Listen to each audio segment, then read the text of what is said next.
Hello readers! Today I'm going to be going over my rankings of the stories in the Bachman books. Now, these are not all the books that have been published under the Richard Bachman name, but they are the 4 earliest ones. One of these books in particular is not even in print anymore, so you won't be able to read it unless you get one of these Bachman book collections. In case you don't know me, my name is Chris. I do book reviews, book hauls, and all sorts of other bookish discussions. So I'm going to go in depth into the 4 books in this collection. If you want a more non-spoiler review, you can visit my website, www.chrisreviews.com, where I have some quick non-spoiler reviews written for some of the books that are in this collection. Before I jump into my ranking, I just want to give you a little bit of context on Richard Bachman. In case for some reason you didn't know, Richard Bachman is a pseudonym of Stephen King. So it's a common practice of authors to use a pseudonym if they want to publish stories that are kind of outside their typical brand. So obviously King is known for more horror stories, so the books that he's published here under the Bachman name are more dramatic, and they're more based in the real world, and the horror in them is more like the horror of other people and circumstances and that sort of thing, as opposed to monsters and demons, etc. So again, King has been very clear in all sorts of interviews and stuff about how pissed off he was when people discovered that Richard Bachman was actually him, but that has not stopped him from publishing additional stories under the Bachman name. So again, these are just the 4 earliest stories that he published under his name, which are Rage, The Long Walk, Roadwork, and The Running Man. So I'm going to start with my least favorite of these stories, which is Roadwork. Roadwork is the story of a man, Barton George Dawes is his name, who is losing his home because a new highway is being built through his neighborhood. Now, I can't imagine what I would do or how I would feel if I was losing my home in this way, so I really wanted to feel bad for Dawes, but that's really hard to do because he's not a nice person. He's actually a jerk. He's a jerk to his family, he's a jerk to his so-called friends, he's a jerk to government and business officials. Throughout the course of the story, you learn that he's lost a lot. He had a son, a child who died very young. He's losing his job, he's losing his marriage, and now, of course, he's losing his home.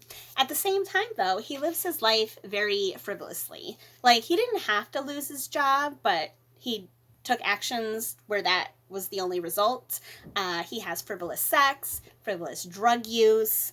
I really wanted to feel bad for him, but by the end of the story, even I wanted him to, off himself and just end it.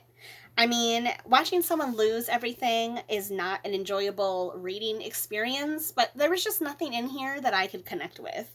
So if you haven't read any of the Bachman books yet, I would say do not start with this one because the other ones are much better.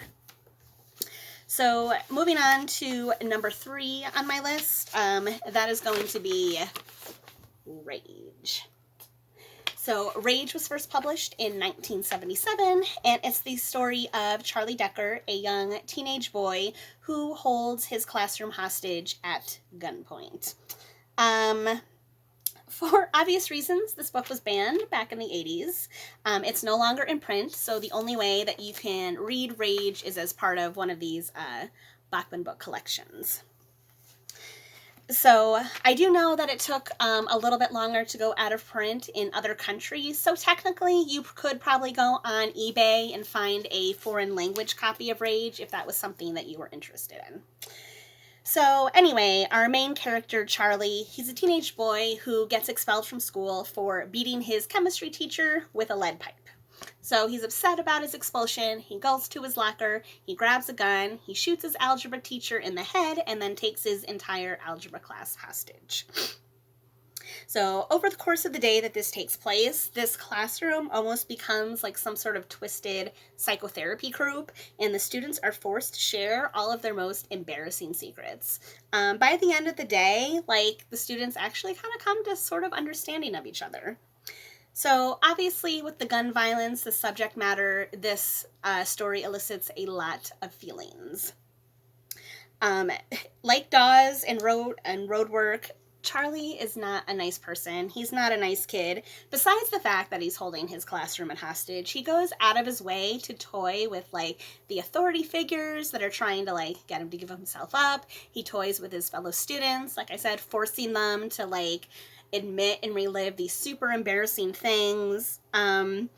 The only reason this story wasn't at the bottom of my list is because there's some small part of me that understands Charlie's need to, like, fight against authority. I mean, obviously he does it to an extreme that most people would never go to, but still there is that small sliver that, like, understands about, like, fighting against the man. So that's the only reason that Rage was slightly higher on my list than Roadwork. So now I'm going to go to my second favorite of the Bachman books, which is actually the one I read most recently, The Running Man. So The Running Man takes place in an apocalyptic future where people are hunted down for sports on television. So it's kind of like the Hunger Games, except it's just one guy and he's out in, like, the real world where regular people can turn him in or even kill him for, like, prizes and money.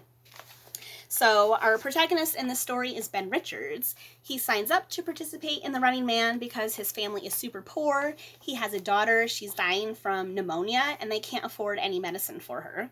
So it seems crazy that you could die from that nowadays, but they can't get the medicine, so it's not looking good for her. Again, so even though Ben knows that he's going to die in this Running Man game, every additional day that he survives means more money for his family.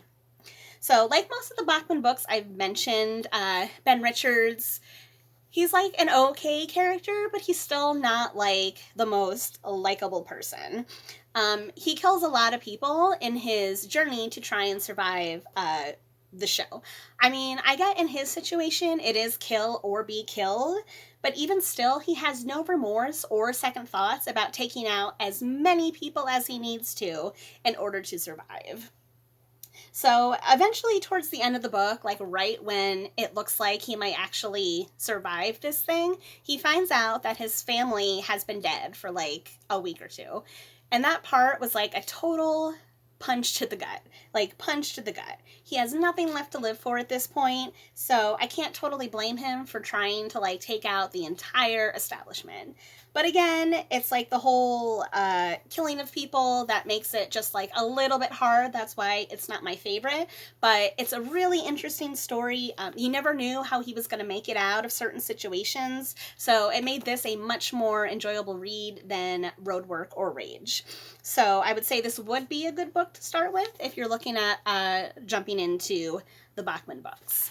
But again, my favorite of these is